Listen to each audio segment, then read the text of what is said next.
বিভিন্ন ধরনের সমস্যার সম্মুখীন হয়েই আজকে এই পর্যন্ত এসেছি।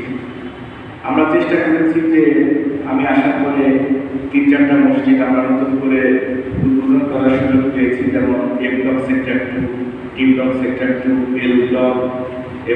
এই মসজিদগুলো গত 4 বছরের মধ্যে আমরা বুঝিয়ে দিতে সক্ষম হয়েছি। একইভাবে আপনারা জানেন যে মানুষ মৃত্যুবরণ করার পরে মানুষের কোনো আমল করার মতো সুযোগ থাকে না। 3টি আমল মানুষের আমল নামায় যুক্ত হয়, তার মধ্যে অন্যতম একটি হচ্ছে সাদকায়ে জারিয়া।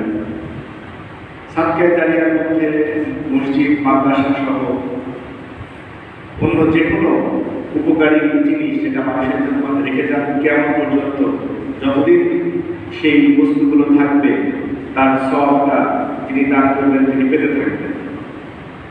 তো সেই সাদকায়ে জারিয়া হিসাবে মহান রব্বুল আলামিন যেন জহুরুল ইসলাম, তার পরিবার এবং ইস্টার্ন হাউজিংয়ের কর্তৃপক্ষের যারা এই মসজিদটি দান করেছেন জনগণের উদ্দেশ্যে, তাদের উপর আল্লাহ সওয়াব নসিব করেন, আমিন। একই সাথে আমি কোরআনের একটি আয়াত উল্লেখ করতে চাচ্ছি। আউযু বিল্লাহি মিনাশ শাইতানির রাজিম। কুলিল্লাহুম্মা মালিকাল মুলকি তুতিল মুলকা মান তাশা ওয়া তানজিউল মুলকা মিম্মান তাশা ওয়া তুইজ্জু মান তাশা ওয়া তুযিল্লু মান তাশা বিয়াদিকাল খায়র ইন্নাকা আলা কুল্লি শাইইন কাদির। আল্লাহ রাসূল, আপনি বলুন, এই সার্বভৌম ক্ষমতার একমাত্র মালিক রব্বুল আলামিন, তিনি যাকে খুশি রাজত্ব দান করেন, যার কাছ থেকে খুশি রাজত্ব কেড়ে নেন, যাকে খুশি সম্মানিত করেন, যাকে খুশি অপমানিত করেন, তিনি সকল কল্যাণের একমাত্র মালিক। একই সাথে নেতৃত্ব চাওয়ার ক্ষেত্রে ইসলামে কিছু রেস্ট্রিকশন রয়েছে। সামুরাই আব্দুর রহমান ইবনে সামুরা রাদিয়াল্লাহু তাআলা আনহু থেকে বর্ণিত একটি হাদিস রয়েছে, বুখারীতে বর্ণিত হয়েছে। রাসূল সাল্লাল্লাহু আলাইহি ওয়াসাল্লাম বলেছেন, হে আব্দুর রহমান, তুমি কখনো কোনো নেতৃত্ব চেয়ে নিবা না। যদি তুমি নেতৃত্ব চেয়ে নাও, সেই ক্ষেত্রে আল্লাহর রহমত থেকে তুমি বঞ্চিত হতে পারো এবং সেই নেতৃত্বের সমস্ত ফেলিউরের দায়িত্ব তোমার উপরে এসে পড়বে। আর আল্লাহ যদি তোমার উপরে নেতৃত্ব দিয়ে দেন, সেই ক্ষেত্রে আল্লাহ তোমাকে সর্বদা সহায়তা করবেন। একই সাথে দান সাদকার ক্ষেত্রে বলা হয়েছে, একটা হাদিস রয়েছে, আপনারা সকলেই জানেন যে গোপনে দান করাটা সর্বোত্তম। যদিও পবিত্র কোরআনে একাধিক আয়াত রয়েছে যেখানে বলা হয়েছে তোমরা প্রকাশ্যে এবং গোপনে দান করো। প্রকাশ্যে দান করার উদ্দেশ্যটা হচ্ছে যাতে সেই দানটা দেখে আরো কিছু মানুষ উৎসাহিত হয়। কিন্তু একই সাথে একটা কঠোর একটা হাদিস আপনাদেরকে আমি শোনাচ্ছি, যেটা সিয়াসিতার গ্রন্থ, বিশেষ করে বুখারী এবং মুসলিম উভয় গ্রন্থে উল্লেখ করা হয়েছে। হাদিসটি হচ্ছে, আল্লাহ জাহান্নাম উদ্বোধন করবেন 3 শ্রেণীর মানুষকে দিয়ে। প্রথম শ্রেণী হচ্ছে শহীদ। আমরা সকলেই জানি একজন শহীদ তার মর্যাদা এত উঁচু, যা আপনারা জানেন পবিত্র কোরআনে সূরা বাকারার 256 নম্বর আয়াতে আল্লাহ উল্লেখ করেছেন যে তাদেরকে তোমরা মৃত বলো না, তাদেরকে মহান রব রিজিক দিয়ে থাকেন। তো সেই মর্যাদাবান শহীদকে দিয়ে জাহান্নাম উদ্বোধন করবেন। আল্লাহ বলবেন যে তুমি শহীদ হও নাই, তুমি শহীদ মৃত্যুবরণ করেছো, মানুষ যাতে তোমাকে বলে যে তুমি বীর, কাজেই তুমি তোমার সওয়াব দুনিয়াতে পেয়ে গিয়েছো, তুমি এখন জাহান্নামে নিক্ষিপ্ত হও। দ্বিতীয় শ্রেণীর ব্যক্তি হচ্ছে আলেম। মহান রব্বুল আলামিন বলবেন তুমি তোমার ইলমকে ব্যয় করেছো তোমার প্রশংসা পাওয়ার জন্য। এবং তৃতীয় শ্রেণীর ব্যক্তি দানশীল। তিনি বলবেন, হে আল্লাহ, তোমার জন্য আমি মসজিদ, মাদ্রাসা করেছি, অনেক দান করেছি, অনেক কিছু করেছি। তখন আল্লাহ বলবেন, না, তুমি আমার সন্তুষ্টির জন্য করো নাই, তুমি করেছো মানুষ যাতে তোমাকে দানশীল বলে, সেই কারণে তুমি এখন জাহান্নামে নিক্ষিপ্ত হও। সুতরাং আল্লাহ যাতে আমাদেরকে 3টি হতভাগা শ্রেণীর মধ্যে আমাদেরকে না ফেলেন, যা আমরা দান করবো শুধুমাত্র আল্লাহর সন্তুষ্টির জন্য, অন্য কারোর জন্য না। সুতরাং মসজিদের মতো প্রতিষ্ঠানগুলো কোনো ব্যক্তি বা গোষ্ঠীর দানের উপরে নির্ভরশীল থাকবে না, শুধুমাত্র আল্লাহ সন্তুষ্টির উদ্দেশ্যে যারা দান করবে তাদের দানেই ইনশাআল্লাহ মসজিদের বরকত হবে। কোনো লোক দেখানো দানের প্রয়োজন হবে না ইনশাআল্লাহ। আমি আজকে আপনাদের সামনে হাজির হয়েছি। আমি আমার পূর্ববর্তী সকল মসজিদ কমিটির সদস্য সভাপতি সহ সকলকে কৃতজ্ঞতা জ্ঞাপন করছি।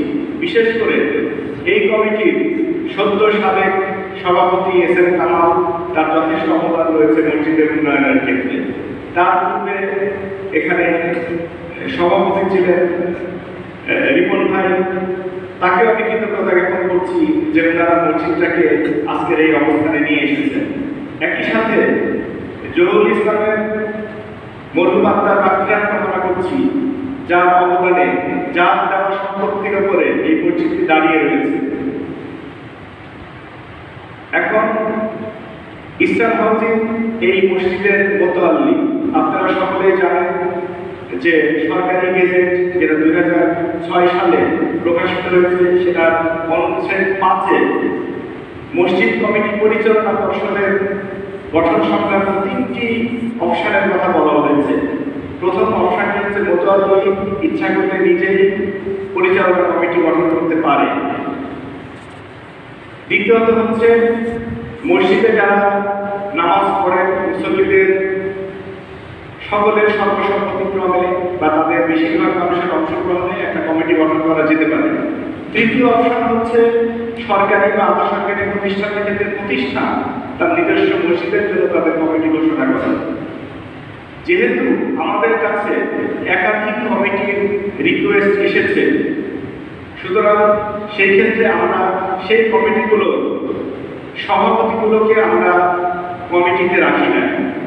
আমরা চেষ্টা করেছি উভয় কমিটি থেকে উল্লেখযোগ্য সংখ্যক ব্যক্তিদেরকে নিয়ে একটি কমিটি গঠন করার জন্য, যাতে বিতর্ক মুক্ত হয়। এরপরেও আমরা মানুষ বিতর্কের ঊর্ধ্বে না, এবং অবশ্যই আমি আপনাদের মধ্যে সবচেয়ে জ্ঞানী ব্যক্তি নই। আমি আমার কাজের ভুল থাকতে পারে, কিন্তু ইচ্ছার কোনো ভুল ছিল না। আমরা চেষ্টা করেছি একটা নিরপেক্ষ কমিটি দেওয়ার জন্য, সেখানে দল মত নির্বিশেষে সকলের স্থানে দেওয়ার চেষ্টা করেছি।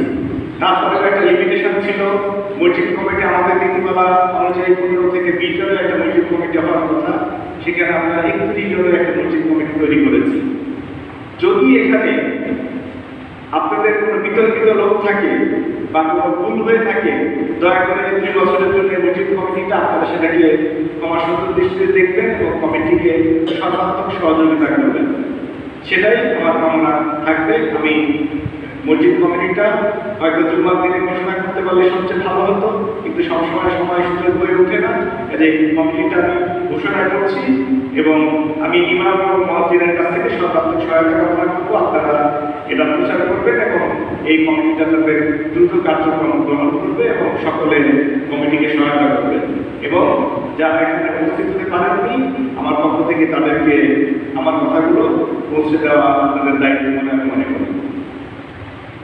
এখানে প্রথমে সহসভাপতি হিসাবে জনাব মোহাম্মদ ফরিদ আহমেদ, এরপরে জনাব আশরাফ সিদ্দিকী, জনাব শাহাদুল হোসেন মোল্লা, জনাব আব্দুর রশিদ মন্ডল, জনাব মোল্লা শফিকুল ইসলাম রিপন, জনাব আবু ইউসুফ রূপন, জনাব খন্দকার শামসুল আলম, জনাব ফারুক আহমেদ মিয়া, জনাব অ্যাডভোকেট সারওয়াত, জনাব মোহাম্মদ জাহাঙ্গীর আলম, জনাব মোহাম্মদ সাইফুল্লাহ খান নোমান, জনাব আব্দুল সালাম, জনাব ইঞ্জিনিয়ার বশিরুল হক। এরপরে সাধারণ সম্পাদক হিসাবে জনাব সৈয়দ ইফতেখার আলী মোনা, জনাব কামরুজ্জামান খান জীবন সহ সাধারণ সম্পাদক, এরপরে আরেকজন সাধারণ সম্পাদক জনাব মোহাম্মদ মফিজুর রহমান এবং জনাব আব্দুল ভাই সহ সাধারণ সম্পাদক। এরপরে অর্থ সম্পাদক হিসেবে আছেন জনাব মোহাম্মদ জাসিরউদ্দিন, এরপরে সহ অর্থ সম্পাদক জনাব মহিউদ্দিন, ধর্ম সম্পাদক জনাব এ কে ফজলুল হক, মসজিদ রক্ষণাবেক্ষণ সম্পাদক জনাব আবু বকর সিদ্দিক, সহ মসজিদ রক্ষণাবেক্ষণ সম্পাদক জনাব মোহাম্মদ শাহাদাত হোসেন, দপ্তর সম্পাদক জনাব শাহিন সারওয়ার আলম যুবরাজ, পাঠাগার সম্পাদক জনাব আব্দুল হালিম পিয়াদা, সহ পাঠাগার সম্পাদক জনাব শাহজাহান মাইনুল হক, এরপরে কার্যনির্বাহী সদস্যরা হচ্ছেন জনাব মতিউর রহমান, জনাব মোহাম্মদ সিরাজুল হক, জনাব কাজী মোহাম্মদ মনির হোসেন, জনাব কাজী মোহাম্মদ মমিন এবং সর্বশেষে জনাব মোহাম্মদ শামসুল হক। এই ছিল মসজিদ কমিটি। যেহেতু সভাপতির ক্ষেত্রে কোনো ধরনের ডিসিশন আমরা নিতে পারি নাই, কাজে মোতাল্লি হিসাবে বা মোতাল্লির প্রতিনিধি হিসাবে আপাতত আমি মসজিদ কমিটির সভাপতি হিসাবে দায়িত্ব পালন করবো। হয়তো কোনো কয়েকজন সহসভাপতিকে আমি আমার দায়িত্বটা পালনের জন্য সেই ক্ষেত্রে আমি নির্ধারণ করে দেব এবং আমি 3 মাসের একটা সময় আপনাদেরকে বেঁধে দিচ্ছি এবং রিকোয়েস্ট করছি যে আপনারা এই যে সহসভাপতি যে 13 জন আছেন তাদের মধ্যে থেকে কাউকে একজনকে সভাপতি আপনারা নির্বাচিত বা নির্ধারিত করে যদি আমার কাছে উপস্থাপন করেন, সেই ক্ষেত্রে আমি হয়তো তার হাতে দায়িত্বটা বুঝিয়ে দিতে পারবো। তারপর পর্যন্ত আমাকে আপনারা সহায়তা করবেন এবং আমি সভাপতি হিসাবে অস্থায়ী দায়িত্ব পালন করবো ইনশাআল্লাহ। এই ছিল মসজিদ কমিটি। পাশাপাশি আমাদের সকল মসজিদের জন্য যেহেতু দায়িত্ব আছে, আমার পক্ষে তো এখানে ইসলামের ভিতরে 15-16টা মসজিদের সবগুলো কমিটির দায়িত্ব পালন করা সম্ভব না এবং এটা শুধুমাত্র অস্থায়ী ভিত্তিতে আমাকে পালন করতে হচ্ছে, যেহেতু আমরা সভাপতি নির্বাচন করতে ব্যর্থ হয়েছি বা এখানে কিছু জটিলতা ছিল, সেই কারণের জন্যই আমি এই দায়িত্বটা গ্রহণ করলাম। তবে সবার সার্বিক সহায়তা কামনা করছি এবং ভবিষ্যতে মসজিদের উন্নয়নের জন্য এই কমিটিটা আশা করি তাদের পূর্ণাঙ্গ দায়িত্ব পালন করতে সক্ষম হবে। আমি আবারও স্মরণ করিয়ে দিচ্ছি, সূরা হুজুরাতের একটি আয়াত বলে আমি আমার বক্তব্য শেষ করব। মহান রব্বুল আলামিন বলেছেন, আমি তোমাদেরকে একটি পুরুষ এবং একটি নারী থেকে তোমাদেরকে সৃষ্টি করেছি এবং বংশ এবং গোত্রে ভাগ করেছি, যাতে তোমরা একজন আরেকজনের উপরে পরিচিত হতে পারো। সুতরাং কোনো মানুষ অন্য আরেকজন মানুষের চেয়ে শ্রেষ্ঠ নয়, শ্রেষ্ঠ সেই যে তাকওয়া সম্পন্ন। আল্লাহর কাছে কারো মর্যাদা নির্ভরশীল হচ্ছে তাকওয়ার ভিত্তিতে। একইভাবে রাসূল সাল্লাল্লাহু আলাইহি ওয়াসাল্লাম বিদায়ের ভাষণে বলেছেন, কোনো আরবের কোনো অনারবের উপরে শ্রেষ্ঠত্ব নেই, কোনো অনারবের আরবের উপরে শ্রেষ্ঠত্ব নেই। শ্রেষ্ঠত্বের মাপকাঠি একমাত্র তাকওয়া। সুতরাং মসজিদ কমিটিতে কে আছে নাই এটার উপরে কারো ঈমান বা আমল নির্ভর করবে না। এখানে ঈমান, আমল এবং আল্লাহর কাছে তার মর্যাদা নির্ভর করবে তার তাকওয়ার উপরে। একইভাবে মসজিদের জন্য সাদকায়ে জারিয়া দান করা, সেই দানটা অবশ্যই আশা করব মসজিদ কমিটির যে সদস্যটা সেটার উপরে নির্ভরশীল না। তৃতীয়ত, মসজিদের কোনো উন্নয়ন কাজে সহযোগিতা করা, এটি আপনার নাজাতের জন্য প্রয়োজন। আমি যে আপনার সাথে কথা বলছি, দাওয়া, এই দাওয়াটা আমি আমার নাজাতের জন্য বলছি, কারণ মহান রব্বুল আলামিন পবিত্র কোরআনে বলেছে, ওয়াস ইনাল ইনসানা লাফি ইল্লাল্লাযিনা আমানু আমিলুস সালিহাতি ওয়া তাওয়াসাউ বিল হাক্কি ওয়া তাওয়াসাউ বিস সাবর। সকলে ক্ষতিগ্রস্ত তারা ব্যতীত যারা ঈমান এনেছে, অন্যকে সত্যের এবং ধৈর্যের উপদেশ দেয়। সুতরাং কাউকে দাওয়াত দেওয়াটা আল্লাহ ফরজ ইবাদত হিসাবে বলেছেন। সুতরাং সেই দায়িত্ববোধ থেকে দুইটি কথা বললাম, এটাও আমার জন্য একটা ইবাদত স্বরূপ। আল্লাহ যেন আমাকে ইবাদত হিসাবে এটা কবুল করেন। প্রত্যেকটি জিনিসই আমাদের জন্য ইবাদত। এখানে মসজিদ কমিটিতে যারা আছেন তারা যদি দায়িত্ব পালন করেন, এটা তাদের জন্য ইবাদত। তারা যদি ব্যর্থ হন, এটা তাদের ইবাদতের লঙ্ঘন। আপনারা যারা কমিটিতে নেই তারাও যদি দায়িত্ব পালন করেন, সেটা আপনাদের ইবাদত হিসাবে ইনশাআল্লাহ আল্লাহ কবুল করবেন। সুতরাং আমরা সকলে সহযোগিতা করব এবং এখানে একই সাথে কারো মনের মধ্যে যদি কুটচাল থাকে বা ক্ষতি করার কোনো উদ্দেশ্য থাকে, সেটাও কিন্তু মহান রব্বুল আলামিন দেখতে পাবেন এবং সেক্ষেত্রে আপনারা সেই হিসাবে ক্ষতিগ্রস্ত হবেন।